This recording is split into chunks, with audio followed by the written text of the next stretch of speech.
Hello, ladies and gentlemen, this is RuneSnow. Today we'll be going over the top 10 ring. That's right.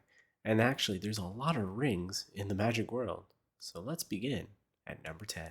With starting on our list is Jinxed Ring from Stronghold. It's a rare going only for $1.05 on the current market.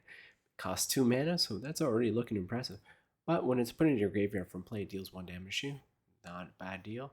But sacrifice a creature, target opponent gains control of Jinxed Ring permanently. So you can have fun with this card, but it is not overpowered, and you could probably play a lot of things more than with this 2 mana. So let's move on to number 9. So we're going to have the infamous Ring of Renewal next, which is from Fallen Empires. It's a rare going for only $1.92 on the market at the time of this video. And while it's pretty simple and basic, it costs 5 mana to play, and then another 5 to discard a card at random from your hand and draw 2 cards. So this is a really cool ability because it's an artifact, making it more universal than the typical blue cards where you can draw cards. Other than that, that's all I can really do. So let's move on to number 8, which we have is Jandor's Ring from either Arabian Nights or Revised, being rare with the $60 for the Arabian Nights or 82 cents. Now I thought this card would be very interesting because it doesn't show a tapping ability. It is a mono artifact, and who knows if this will ever be reprinted again, with the whole reserve list thing. Cost 6 mana, discard a card you just drew from your library and draw another card to replace it. So you can really recycle cards a lot if you do have this in place. So let's move on to number 7, which is another interesting card because basically this comes down to being universal instead of to a specific color for drawing cards. This Ring of 3 Wishes is from Magic 2014, being a mythic with an average price of $4.60. Costs 5 mana to put 3 wish counters on it. Then you pay 5 mana to search your library for a card, which I just mentioned, and put it in your hand.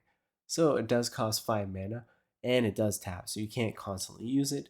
But if you want to draw cards, I would recommend using that color specific for that. So let's move on to number 6, which we have is actually Ring of Immortals from Legends, being rare at $68.49, making it one of the most expensive rings on the top 10. Again, costs 5 mana. It seems to be like something. I guess I don't get it. Cost 3, tap it, counters target, interrupt, or enchantment. Can only counter spells with the target permanent under your control. This ability is played as an interrupt. So never mind the interrupt thing. So it's only for a permanent under your control. It's not even used specifically, and it's just really weird. It is really cool though with the whole countering enchantment thing. You really don't see that anymore, and it does cost 3. It's just the whole mana thing. It costs so much to do. Other than that, it's actually really good. So let's move on to number 5. And halfway down our list is Rings of Brighthearth. Some various sets, being rare with an average price of $5.45. It costs 3 mana, not the 5. It says whenever you activate an ability, if it isn't a mana ability, you may pay 2. If you do, copy that ability, and you may choose new targets for that copy. The reason why it's halfway down, it is very powerful, I think, if you know how to use this card. But it is quite often that it isn't a mana ability. Can really kind of backfire. That's why it's kind of like halfway down our list. Helpful and not helpful. So let's move on to number 4. We got Wedding Ring from Crimson Vow Commander. It's a mythic, going for over $16. Can you believe that? It costs 4 mana for this white thing, not 5, which I will say every card we do. When Wedding Ring enters the battle, if it was cast, target opponent creates a token that's a copy of it. Whenever opponent who controls an artifact named Wedding Ring draws a card during their turn, and you draw a card. Whenever opponent controls an artifact named Wedding Ring gain life during their turn, you gain that much life.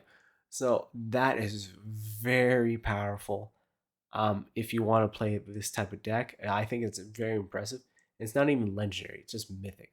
So you can, I think, anyway. I can babble on about it, but let's just move on to number 3, which we have is Ring of Gix from Urza's Legacy. It's a rare going for $3.46.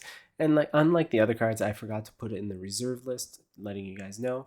While this one is the reserve list, which I think is quite annoying, this card, regardless of the echo. So it costs 3 mana, it has echo, so there means, as it just says in the card, you got to repay that for the next turn. If you don't, it gets destroyed. But it does pay 1, tap target artifact, creature, or land. So it's like better than the Rashadan Port.